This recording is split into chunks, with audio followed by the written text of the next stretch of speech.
거룩한 주일에 우리에게 주신 하나님의 말씀은 구약성경 사사기 7장 9절에서 14절까지 말씀입니다. 구약성경 373면쯤 있는 사사기 7장 9절에서 14절까지 말씀을 한 목소리로 함께 봉독합니다. 그 밤에 여호와께서 기드온에게 이르시되 일어나 진영으로 내려가라. 내가 그것을 내 손에 넘겨 주었느니라. 만일 내가 내려가기를 두려워하거든 내 부하와 함께 그 진영으로 내려가서 그들이 하는 말을 들으라. 그 후에 내 손이 강하여져서 그 진영으로 내려가리라 하시니 기드온이 이에 그의 부하 부라와 함께 군대가 있는 진영 근처로 내려간즉 미디안과 아말렉과 동방의 모든 사람들이 골짜기에 누웠는데 메뚜기의 많은 수와 같고 그들이 낙타의 수가 많아 해변의 모래같이 같으니라. 기드온이 그곳에 이른즉 어떤 사람이 그의 친구에게 꿈을 말하여 이르기를 보라, 내가 한 꿈을 꾸었는데 꿈에 보리떡 한 덩어리가 미디안 진영으로 글로 들어와 한 장막에 이르러 그것을 쳐서 무너뜨려 위쪽으로 엎으니 그 장막이 쓰러지더라.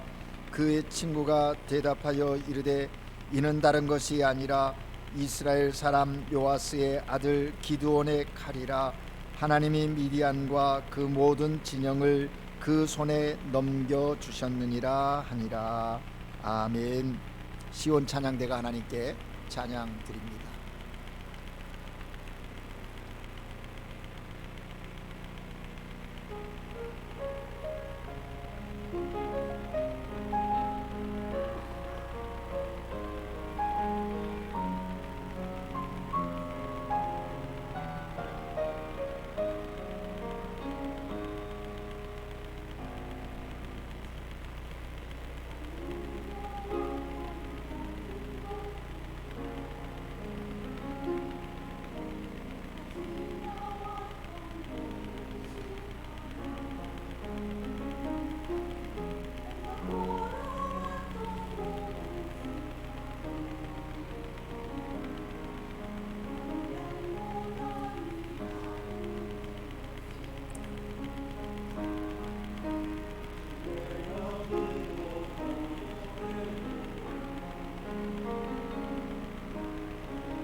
아멘.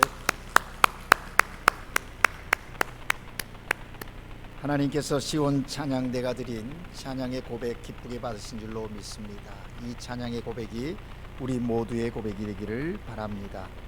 살아계신 하나님은 오늘도 여러분에게 은혜 주시기를 원하십니다. 기쁨 주시기를 원하시고 평강 주시기를 원하십니다. 오늘 하나님께 예배드리는 여러분 모두에게 하나님이 주시는 은혜와 기쁨과 평강이 충만하시기를 주님의 이름으로 축복합니다. 우리 옆 사람과 서로 고백할까요? 모든 것이 은혜였습니다. 하나님의 은혜입니다. 그 하나님의 은혜가 지금도 우리 가운데 있고 앞으로도 계속 하나님을 경외하는 우리에게 부어 주실 것입니다. 그래서 그리스도인은 은혜로 사는 것입니다.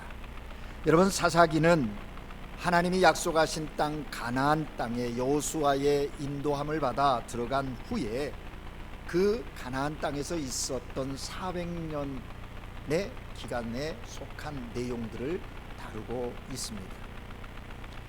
특별히 이스라엘의 역사 가운데 이 사사기 시대, 사사 시대는 암흑기라고도 이야기를 합니다.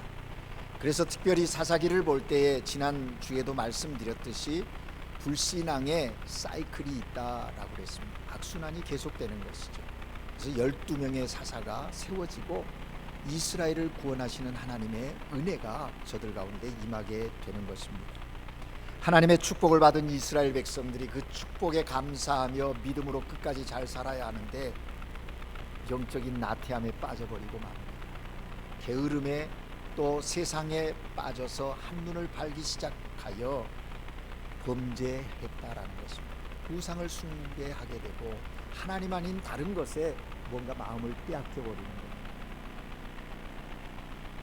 그러한 이스라엘의 모습을 보신 하나님이 주변의 족속들을 일으켜서 강한 나라들을 일으켜서 이스라엘을 책망하는 것이 두 번째 사이클이죠. 너희들이 지금 잘못 살고 있다, 잘못된 길에 있다 깨우치는 것입니다. 채찍질하시는 것입니다. 징계하시는 것이죠. 그 징계를 받은 이스라엘 백성들이 아차, 이래서는 안 되겠구나 깨닫고 하나님 앞에 나가서 부르짖습니다. 회개합니다. 세 번째 단계였겠죠. 그 회개함을 들으신 하나님께서 저들을 구원하시기 위해서 한 사람을 세우는데 그가 바로 사사라는 것이죠. 특별히 이 사사의 특징의 그 이름은 뭐 재판한다, 판관, 뭐 판관기 뭐 이렇게도 얘기합니다만은 더 핵심적인 것은 구원하는, 이스라엘 백성을 구원하는 구원자의 역할을 참 실행하는 그런 사람으로 세워지는 것을 보게 됩니다. 근데 놀라운 것은 이러한 이스라엘의 불신앙의 그 사이클이, 악순환이 이스라엘에게만 있는 것이 아니라 오늘 이 시대를 살아가는 우리 그리스도인들 나의 모습 속에도 있다고 하는데 문제가 있는 것이죠. 그래서 우리는 사사기를 잘 읽어야 합니다. 사사기를 통해서 지금 나의 모습을 점검해 보면서 내 신앙은 제대로 가고 있는가, 나는 하나님 외에 다른 것에 마음을 빼앗기고 있지는 않는가 점검할 수 있어야 한다라는 것이죠. 그런 면에서 우리의 신앙에 있어서의 하나님의 말씀인 사사기의 중요성이 있다라는 것입니다. 그래서 이러한 사사기를 통해서 하나님이 우리에게 주시고자 하시는 분명한 메시지가 있음을 알게 됩니다. 어떤 면에서 보면 반복되어지는 그러한 이스라엘의 문제지만 그 문제들 속에서 하나님께서 주시고자 하시는 메시지가 분명하다라는 것입니다. 몇 가지를 정리해 보면, 첫째, 하나님을 떠나는 것이 고통이라고 하는 사실을 말씀하고 계신다라는 것이죠. 이스라엘 백성들은 400년간 사사시대 동안 주변 족속들의 반복적인 학대를 받습니다. 그 이유가 뭡니까? 저들이 강해서 이스라엘을 괴롭히는 것이었습니까? 그게 아니라 이스라엘 안에 문제가 있습니다. 그래서 하나님이 그들을 들어서 이스라엘을 징계하신다라는 것이죠.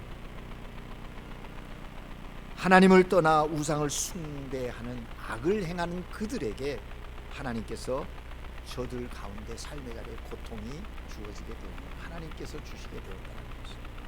그렇습니다. 하나님을 떠나는 것이 고통이라는 것을 우리는 사사기를 통해서 깨닫는다. 두 번째는 고난을 당할 때 하나님을 찾으라는 메시지가 이 사사기에 기록되어져 있습니다. 사사기를 통해서 우리에게 말씀하십니다. 이스라엘 백성들이 고통을 당할 때 하나님을 찾으면 하나님께서 사사를 세워서 이스라엘 백성들을 구원해 주셨습니다. 하나님께서는 이스라엘 백성들이 고통당할 때 빨리 찾으면 빨리 구해 주시고 늦게 찾으면 늦게 구해 주시는 것을 사사기를 통해서 보는 거예요. 어떤 때는 7년 동안 고생하고 그들이 부르짖으니까 하나님이 사사를 세워서 구해 주고, 또 어떤 때는 늦게 찾는 거예요. 고통. 40년 동안 고통을 받게 하시는 거예요.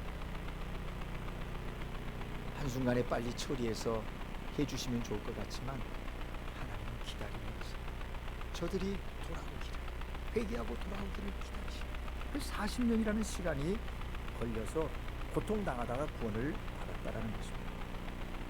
이런 면에서 보면 고난이 있을 때 머뭇거리지 말고 빨리 하나님 앞에 돌아오는 것이 지혜라는 것을 깨닫게 됩니다. 신속히 하나님을 찾고 하나님께 기도하는 것, 그것이 하나님의 구원의 은총을 덧입는 영적인 지혜다라는 것을 깨닫는 것이죠. 세 번째는 하나님이 왕이 되셔야 평안하다는 메시지가 사사기를 통해서 우리에게 선포되어지고 있습니다. 사사기 마지막 절, 사사기 21장 25절을 보면 이스라엘의 그 암흑기 시대를 한 구절로 요약을 하고 있습니다. 그게 무엇입니까? 우리 한번 찾아서 읽어볼까요? 사사기 마지막 장인 21장 25절 말씀입니다. 다 같이 찾으셔서 함께 읽겠습니다. 21장 25절입니다.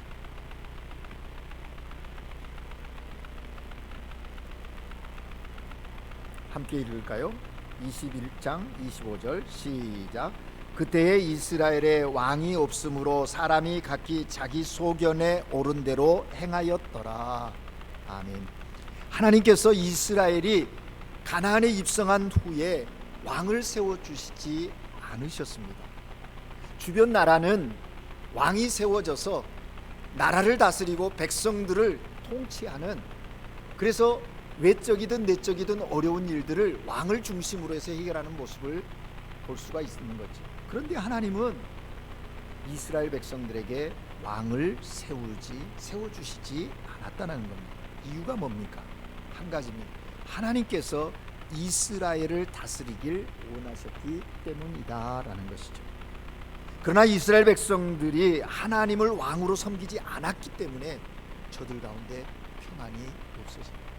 사람들은 이걸 모릅니다. 하나님을 왕으로 삼고 하나님이 말씀하신 대로 순종하며 삶을 살면 그 삶이 행복이고 그 삶에 평안이 있는데, 그걸 깨닫지 못하고 자기 생각에 옳은 대로 자기 하고 싶은 대로 하고자 한다라는 것입니다. 어떤 사람은 돈을 왕으로, 그래서 돈을 쫓아갑니다. 어떤 사람은 사람을 왕으로 세우고 사람을 따라 움직인다는 것. 그러니 거기에 왜 돈도 사람도 영원한 것이 아니고 진정한 왕이 될 수 없고 평안을 줄 수 없는 것들이기 때문에 그런 것입니다.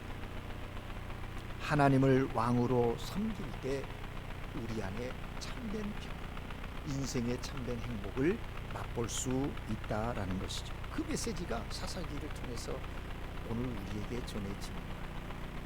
마지막 네 번째는 하나님은 사람과 함께 일하신다고 하는 메시지를 사사기를 통해서 우리에게 말씀하십니다.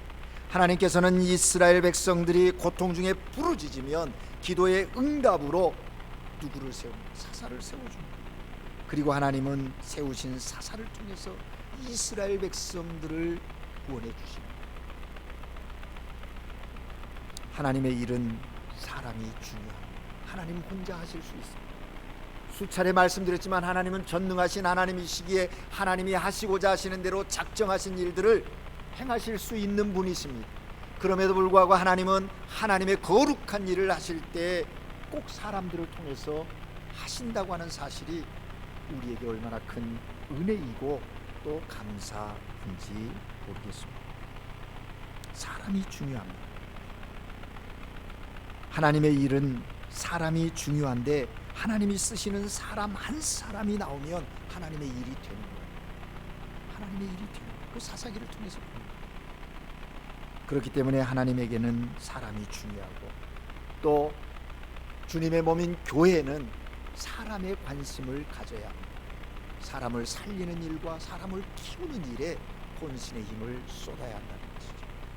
여기에 관심이 있어야 합니다. 이것을 떠나서 다른 것에 관심하기 시작하면 교회의 교회됨의 사명을, 하나님의 자녀된 우리의 삶의 목적과 의미들을 잃어버리게 된다라는 사실이죠. 그렇습니다, 여러분. 우리 한국인 교회가 사람을 살리고 사람을 키우는 일에 온 힘을 모으고 서로 협력하는, 그래서 이 세대뿐만 아니라 다음 세대가 이어지는 그런 신앙의 계승이 있는 공동체가 되어야 할 것입니다. 이러한 네 가지 사사기를 통해서 오늘 우리에게 주시는 메시지들을 마음에 새기고 늘 그 뜻 안에서 주의 말씀을 읽고 그리스도인의 삶을 살아야 한다는 것이죠. 그럴 때 우리에게 하나님이 오늘 지금 내게 원하시는 그 뜻, 그 사명의 길로 우리는 갈 수 있게 된다라는 것입니다. 여러분, 오늘 우리가 함께 읽은 본문, 특별히 이번 주 한 주간 우리 교인들이 함께 묵상한 사사기 6장에서 8장은 기드온에 관한 이야기로 꽉 차 있습니다. 하나님의 사사 기드온, 그를 통해서 하나님이 어떤 일을 이루시는지, 기드온은 누구였고 하나님은 그 기드온을 어떻게 사용하셔서 하나님의 택한 백성 이스라엘을 구원하시는지 우리는 이 한 주간 말씀을 통해서 묵상하면서 은혜를 받았습니다. 여러분, 12명의 사사 중에 기억하는 사사가 누가 있습니까? 여러분, 다른 사사들은 잘 기억이 안 되지만 사사기 하면 세 사람은 적어도 기억하지 않습니까? 드보라라고 하는 여사사, 그리고 기드온, 그리고 삼손. 이 세 사사들의 행적을 보면서 이스라엘을 향한 하나님의 놀라운 일들을 보게 되고 또 세운 사사가 어떻게 하나님 안에서 사명을 감당해야 하는지 그것도 확인할 수 있지 않습니까? 여러분, 오늘 우리가 함께 다루려고 하는 이 기드온, 보잘것없는 형편에서 하나님의 쓰임을 받아서 위대한 사사로 이스라엘 백성을 구원하는 그런 하나님의 사람으로 쓰임받는데 그가 도대체 누구냐? 기드온을 부를 때 이스라엘의 상황은 7년 동안이나 미디안이라는 나라로 인해서 고통을 받습니다. 괴롭힘을 당하고 열심히 씨를 뿌려서 농사를 지어 추수할 때쯤 되면 그들이 와서 그 곡식들을, 농작물들을 다 뺏어가고 먹을 양식이 없을 정도로 궁핍한 그런 상황이었다라는 것이죠. 그런데 하나님이 택한 이 기드온을 통해서 이스라엘이 미디안을 물리치고 40년이라고 하는 시간을, 평안을 가질 수 있게 되었다는 것입니다. 여러분, 6장에 보면 기드온이 어떤 사람이었습니까? 그는 처음부터 위대한 일을 감당할 수 있는 그런 인물이 아니었습니다. 기드온은 농부였지요. 그리고 가장 약한 자 중에 약한 자라고 고백해요. 하나님께서 기드온의 큰 용사여 라고 얘기했을 때 그는 하나님을 그 말씀에 받아치는 일을, 하나님 도대체 무슨 얘기입니까? 하나님이 살아계시다면 과거의 그 출애굽의 그 영광, 광야에서 함께 하셨던 그 하나님 지금 왜 이러시는 겁니까? 왜 우리 가운데 역사하지 않으시는 겁니까? 라고 항의하지 않습니다. 그때 하나님께서 기드온에게 말씀합니다. 내가 너를 택했다. 내 손으로 이스라엘을 구원하라. 내가 너를 보낸다. 함께 하겠다고 말씀하십니다. 그럴 때 기드온이 6장 15절에 보면 아닙니다 하나님, 나는 그런 일을 할 수 있는 인물감이 아닙니다. 그렇게 나는 이스라엘의 가장 작은 지파 므낫세 지파에 속해 있고 므낫세 지파 안에서도 형제가 여럿 있는데 우리 아버지는 가장 작은 자입니다. 그러면서 적합하지 않다고 이야기를 합니다. 더 나아가서 기드온은 성격마저 소심한 사람이에요. 미디안 사람들에게 들킬까봐 밀을 추수할 때 포도틀에서 추수할 만큼 겁도 많고 두려운 사람이었다는 것이죠. 그런데 하나님은 그를 부르십니다. 그를 택하셔서 사용하십니다. 하나님께서 이 기드온과 같이 보잘것없는 사람을 선택하여 위대한 하나님의 역사를 이루어 가시는 그 여정을 보면서 우리는 오늘 우리에게 들려주신 하나님의 음성을 들으려고 합니다. 여러분, 기드온이 이런 위대한 일을 할 수 있었던 배경이 무엇입니까? 기드온에게서 찾을 수 있는 내용이 없습니다. 하나님께서 그에게 보여주시죠. 여러분 이미 읽고 묵상해서 아시지만 6장 양털 테스트를 알고 계십니까? 기드온이 하나님을 뿌려발 해보는 거예요. 정말 그렇습니까 하나님? 내가 그 일을 할 수 있겠습니까? 그렇다면 내게 표징을 보여달라는 거예요. 그러면서 당돌하게 기드온이 하나님께 요구합니다. 하나님, 우리 마당에 양털을 둘 테니까 양털에는 이슬이 내리고 마당에 주변에는 이슬이 없도록 해주십시오. 그러면 내가 하나님 말씀하신 것 믿겠습니다. 이게 기드온의 첫 번째 하나님을 향한 물어봐요. 시험이에요. 근데 그렇게 해주세요 하나님. 그랬으면 예 알겠습니다 하고 가야 되지 않습니까? 그런데 기드온이 또 한 번 더 주여 화내지 마십시오. 그러면서 반대로 이야기를 합니다. 이번에는 하나님 양털은 마르게 해주시고 주변에 이슬이 내리게 해주십시오.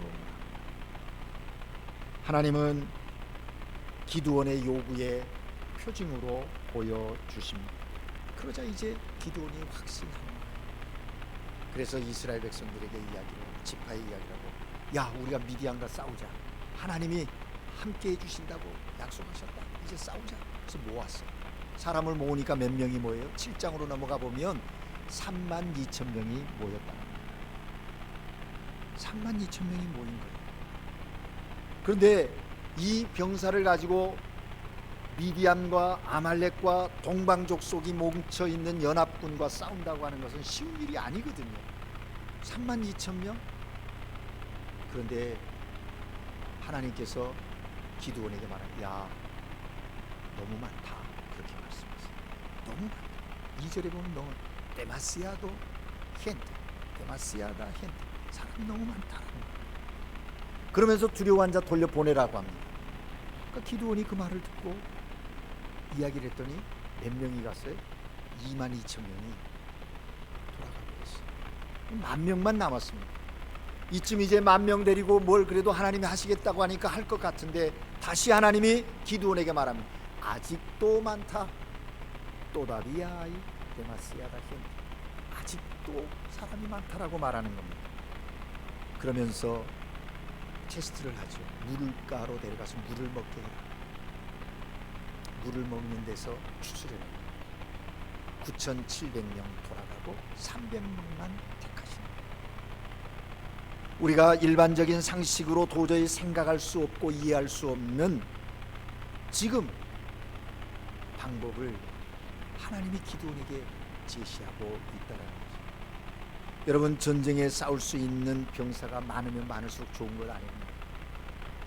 심지어는 오늘 우리가 읽은 본문 14절에 보면 7장 14절에 보면 그들의 군인이 때깔처럼 많다는 거예요. 메뚜기 떼 같다라고 얘기하고 있잖아요. 미디안과 아말렉과 동방족속이 모여 있는데 메뚜기 떼처럼 누워 있다. 저들이 유목민이니까 가지고 있는 낙타의 수가 바다의 모래 같다는 겁니다. 기동력이 탁월한 거죠. 이런 사람들과 싸워야 되는데 300명을 보다. 하나님은 기드온에게 이야기합니다. 여러분 우리가 여기서 잠깐 생각해야 할 부분, 왜 하나님은 300명을 택하시는가? 300명을 택하시는 방법 중에 물을 마시게 했는데 무릎을 꿇고 마시는 사람과 손바닥에 이렇게 해서 마시는 사람, 손바닥에 마시는 사람이 300명이고 무릎 꿇고 얼굴을 물에 박고 마시는 사람이 9,700명. 그래서 이거를 어떤 신학자들의 해석은 무릎을 꿇었다, 또 손바닥으로 경계심을, 여러 가지 해석이 가능할 겁니다. 그러나 중요한 것은 하나님의 마음, 하나님은 적은 숫자를 택하셨다. 만약 거꾸로 바꿔놓는다면 300명은 손으로 물을 이렇게 해서 먹었다 하고 9,700명이 무릎을 꿇고 먹었다 그러지 않습니까? 만약에 숫자가 바뀌었다면 300명이 무릎을 꿇고 물을 마시고 9,700명이 손바닥을 먹었다면 하나님은 어떤 그룹을 택하셨을까? 분명한 것은 적은 그룹을 택하셨습니다. 적은 그룹을 택하셨습니다. 왜 하나님은 적은 인원을 가지고 그 수많은 미디안 군대와 싸우려고 하시는 건가? 싸우시겠다고 하시는 건가? 그 이유가 도대체 뭔가? 7장 2절에 분명하게 말씀하고 있습니다. 7장 2절을 우리 함께 읽어볼까요? 7장 2절을 읽습니다. 시작. 여호와께서 기드온에게 이르시되 너를 따르는 백성이 너무 많은즉 내가 그들의 손에서 미디안 사람을 넘겨주지 아니하리니 이는 이스라엘이 나를 거슬려 스스로 자랑하기를 내 손이 나를 구원하였다 할까 함이라. 아멘. 이스라엘이 나를 거슬려서 스스로 자기들이 했다 자랑할까 우려되기 때문이다라고 말씀합니다. 무슨 얘기입니까? 이스라엘 백성들로 하여금 스스로 자랑하지 않게 하시기 위해서 그렇게 하십니다. 하나님은 하나님의 영광을 빼앗기는 것을 원하지 않으십니다. 하나님의 영광은 하나님이 받으셔야 합니다. 그런데 사람들은 하나님의 영광을 자기 것으로 취하려고 하는 잘못을 범합니다. 타락한 인간의 모습. 뿐만 아니라 하나님만 의지하게 하시려. 여러분, 사람들은 수에 관심이 많습니다. 수가 많으면 좋다고 생각합니다. 네, 하나님은 게임도 안 될 것 같아서 더욱더 철저하게 하나님을 의지할 수밖에 없대요. 여러분, 여러분의 삶 가운데 하나님만 의지하게 하는 상황에 이르면 감사하십시오. 내가 너무 힘들고 내가 너무 고통스러워서 견딜 수 없는 상황에 있어서 하나님밖에 내게는 소망이 없습니다 고백하는 사람이라면 그는 행복자일 것입니다. 하나님의 축복받은 은혜의 사람 잊지 마시라. 그런데 여러분 보시오, 이쯤 됐는데 오늘 우리가 읽은 본문에 보면 기드온이 미디안이라는 적군 어떻게 이길 수 있을까 걱정하고 잠을 못 이루는, 여전히 두려워하고 있는, 그렇게 하나님이 수없이 약속해 주시고 함께 하겠다고 다짐하고 다짐했는데 기드온이 이런 사람입니다. 오늘 본문에 보면 그렇게 두려워하고 있으니까 하나님께서 기드온에게 말씀하십니다. 야, 미디안 진영에 한번 내려가 봐라. 너 혼자 가는 것도 두려우면 부라를 데리고 함께 가.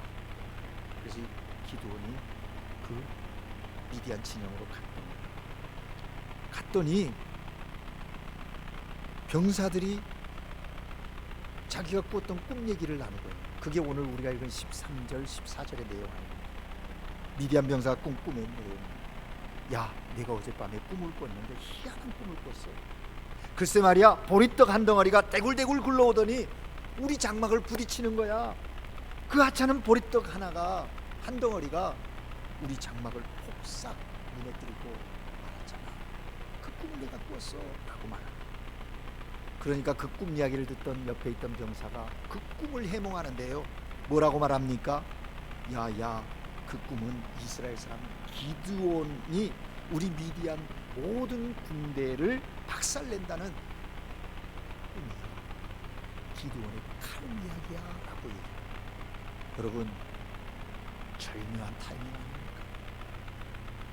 기드온이 내려 하나님께서 그 상대 병사 미디안 병사들의 꿈 얘기를 통해서 하나님의 계획을, 하나님이 행하시는 방법을 지금 듣게 하는 거예요.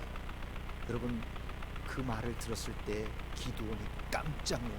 아니, 이게 무슨 일이야? 깜짝 놀라. 보리떡 한 덩어리.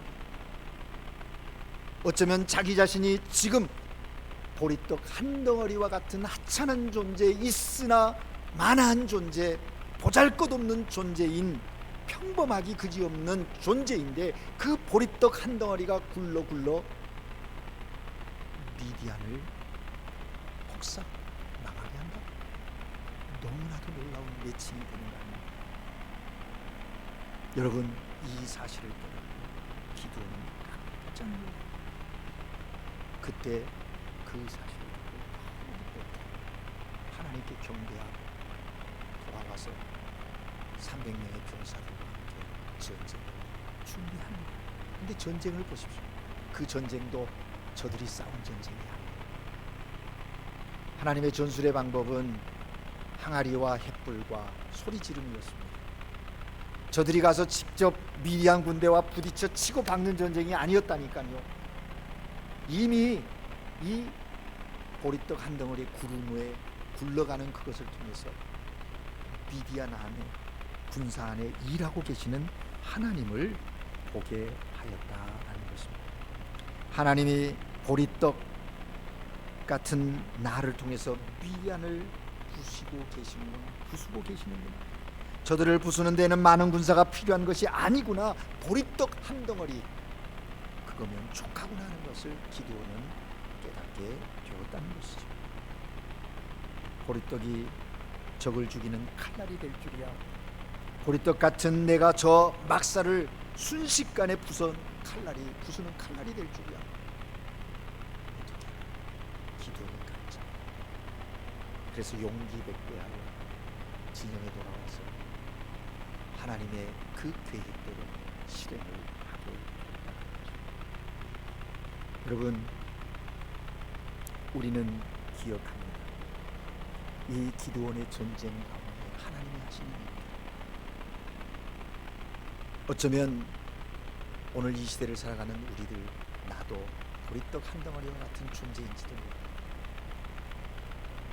세상 사람들이 볼 때는 하찮하고 보잘것없고 뭐 내놓을 것 없는 것 같은 그런 존재이죠. 그런데 하나님이 우리를 통해서 하나님의 역사를 이루시겠다고 작정하셨다면 그게 얼마나 놀라운 일이겠습니까? 그 하나님의 뜻 앞에 겸손히 나갈 수 있는 저와 여러분이 되어야 할 것입니다. 여러분, 하나님은 보리떡을 쓰시는 분이십니다. 내 처지가 보리떡 한 덩어리 같을지라도 최선을 다해서 주님을 섬기고 순종하면, 그 믿음만 가지고 있으면 하나님은 그 사람을 통해서 거대한 세상을 변화시키는 일에 하나님이 쓰신다. 보리떡 같은 나를 통해서 이 땅에 하나님의 나라가 건설되어질 것입니다. 보리떡 같은 나를 통해서 사탄의 진영이 무너지게 할 것입니다. 보리떡 같은 나를 통해서 하나님의 나라가 우리의 삶의 자리에 선포되게 하신다라는 것입니다. 그러니 여러분, 혹이 하나님께, 하나님, 보리떡 같은 제 인생을 쌀떡으로 바꿔주십시오. 쌀떡이 되면 내가 주님을 위해 헌신하겠습니다. 그렇게 기도하지 마십니다. 아니면 좀 더 부드러운 케이크로 해주시면 내가 마음껏, 지금 기도원을 보십시오. 그렇게 변해서 한 것이 그 모습 그대로 살아가십니다. 그러면 이것을 기억하면서 하나님이 나를 붙드시고 내 안에 함께 하심을 믿으면서 예수 그리스도의 생명을 가지고 사랑으로 세상을 향해 굴러가는 보리떡 한 덩어리가 되시기를 주의 이름으로 축복합니다. 여러분, 오늘 본문은 우리의 삶에 하나님의 뜻을 이루는 방법에 대해서 말씀합니다. 그것이 무엇입니까? 하나님께 맡기는 것, 그리고 하나님의 방법을 따르는 것이라고 말씀하고 있습니다. 하나님께 맡기고 하나님이 제시한 방법대로 순종하는 것, 그것이 하나님의 역사를 이루는, 하나님의 행하시는 은혜를 삶 속에서 경험하는 방법입니다. 중요한 것은 보리떡 한 덩어리 같은 기드온에게 하나님이 계속 약속하신 것 아닙니까? 우리가 6장서부터 7장, 8장 읽는데 보면 하나님이 다짐하고 6장 12절에 보니까 큰 용사여 여호와께서 너와 함께 계시도다. 6장 14절에 이스라엘을 미디안의 손에서 너를 통해 구원하게 하리라. 내가 너를 보낸다. 하나님 말씀하십니다. 6장 16절에는요, 내가 반드시 함께하겠다. 시에르타멘타 꽃띠. 하나님이 함께하시겠다. 여러분, 지금 어떤 상황이 있습니까? 하나님이 함께하시면 됩니다. 하나님이 나와 함께하시기에 그 믿음 가지고 보리떡 한 덩어리 같은 존재라 할지라도 하나님이 오늘 나의 삶을 통해서 이루시는 역사를 삶 속에서 경험하십시다. 이렇게 말하면 목사님 너무 뻔한 결론으로 말씀하시는군요 라고 이야기할지 모르겠습니다. 예, 맞습니다. 그러나 여러분, 이 뻔한 결론에 대한 확신과 믿음이 여러분의 있기를 바랍니다. 그냥 막연하게 뻔한 그런 거지라고 머물지 말고 이 뻔한 확신과 믿음을 삶 속에 적용하여 경험하는, 하나님의 살아계심을 경험하고 하나님이 나를 통해서 하나님의 역사를 이루어 가심을 경험하는 거룩한 하나님의 사람들 되시기를 바랍니다. 이제 세상을 향해 굴러가야 보리떡 한 덩어리 굴러가야 그럴 때 우리를 통해서 세상이 변화하게 될 것입니다. 기도하겠습니다. 사랑의 하나님 아버지, 보리떡 한 덩이 같이 보잘것없고 하찮고 있으나마나한 우리들이었지만 예수 그리스도로 말미암아 하나님의 자녀 삼아 주시고 그리스도 안에 한 덩어리의 보리떡이 되게 하신 것 감사합니다. 이 보리떡의 놀라운 축복의 역사가 우리의 삶 가운데 임하게 하시고 성령의 함께 하심을 통하여 세상에 굴러가서 세상을 변화시키는 능력이 되게 하옵소서. 우리의 생각과 우리의 방법으로 삶이 아니라 하나님의 이끄심 따라 하나님의 계획하심, 하나님의 방법에 순종하며 삶을 사는 하나님의 사람들 되게 하옵소서. 그래서 이 한 주간 사는 동안 하나님의 영광을 보게 하시고 하나님께 참된 예배 드리는 예배자의 삶을 살아가는 우리 모두가 되게 하옵소서. 예수 그리스도 이름으로 기도합니다.